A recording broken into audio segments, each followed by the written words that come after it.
Jackie Monroe, and welcome to a very special episode of the Optimistic Beat.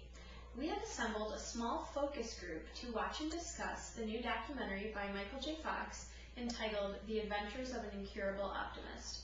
Michael crossed the globe looking for examples of optimism, hope, and strength in today's world, and we have assembled our focus group here tonight to just discuss Michael's journey and optimism in their own lives, and we hope you will comment as well. I've been blessed with a 25-year career in a job that I love. I had a brilliant, beautiful, funny, supportive wife and an expanding brood of irrepressible kids. If I had to give up any part of this, how could I possibly protect myself from losing all of it? I was saying I think it's an excellent point because there's so many people that, and I think majority of us, and myself included at times, where we let the challenge define us rather than let the outcome of the challenge define us and how we choose to cope with the challenge.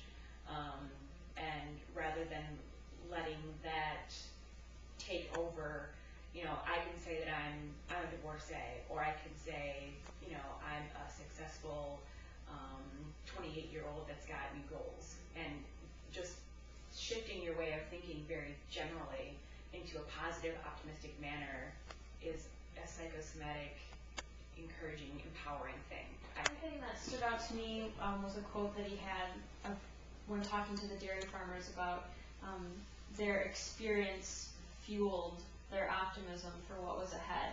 And regardless of whether that was a positive experience or a negative experience, whatever it was, they made the choice. They resolved to be optimistic no matter what. And I thought that was a really powerful thing to think about.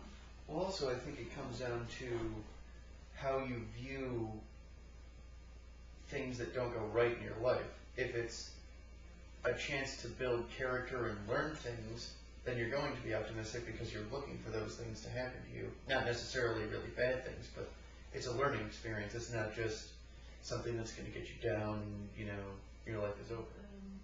The other thing I pulled from this segment when it started out was talking about people, being involved with people, and how important that is. And when I thought about it, I thought, yeah, I am more optimistic when I have people around me that I know are loving, caring people. It really does make a big difference. Because to me, that is progress, not perfection, as he said earlier, because he's not there yet. And you're not going to achieve perfection, but you will achieve progress. Yeah, I think that what you just said is every time that something happens, you have a choice of how you're going to react to it. And doing the right thing, or doing the right thing instead of getting it right, is the focus. How are you reacting to it? Are you reacting right, as opposed to, it might not be the right result every time, but you're only responsible for your reaction to it. Mm-hmm. The next right thing, I've used that many times when things feel overwhelming, and oftentimes when things feel overwhelming, it's hard to be optimistic, and when I focus on the next right thing, it breaks it down into just a little piece. So it's easier to eat an elephant one bite at a time or something like that. And that has helped quite a bit. And I've also, what popped into my mind as I was watching this was that if I choose a good attitude, if I choose an optimistic attitude, the feelings follow rather than feelings dictating who I am. I remember who I am, and then making those choices brings about the joy and the good feelings. So there's a result that happens from that, which I think is pretty cool. What stood out for me was how people on the other side of the planet can still have the same outlook as different society, different upbringing, different language, everything different, but yet because we're all human, we still share those same things.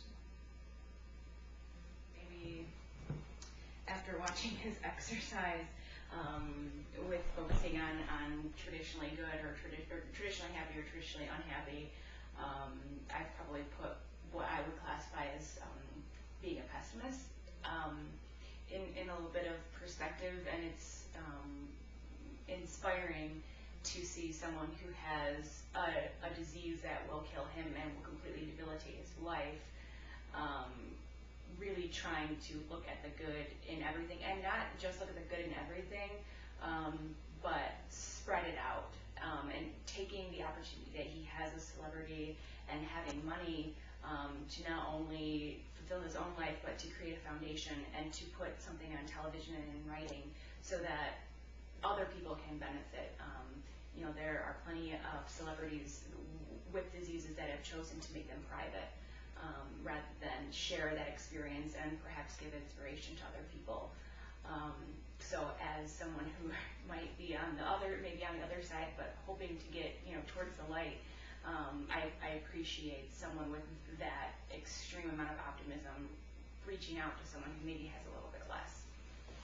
It's just going to make my commitment even stronger to a good attitude and to being optimistic. Several years ago, I took up dancing, ballroom and swing dancing, and I would be so intimidated and just beat myself up for making mistakes. And I found out that when I walked in there and told myself I was going to have a great time and that I was a great dancer, even though I maybe wasn't, my whole experience was different. It was almost like I raised myself a few notches just by having that attitude, and this just reinforces all of that. That with an optimistic attitude, life can be lived at a much higher, more exciting place, more fulfilling.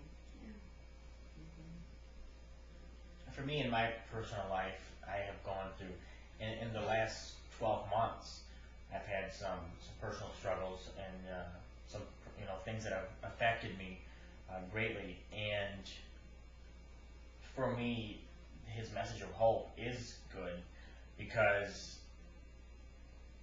there are going to be those things that are going to happen, and if he can have that much hope and inspiration, then it gives me more of a confidence that I'm going to be okay too.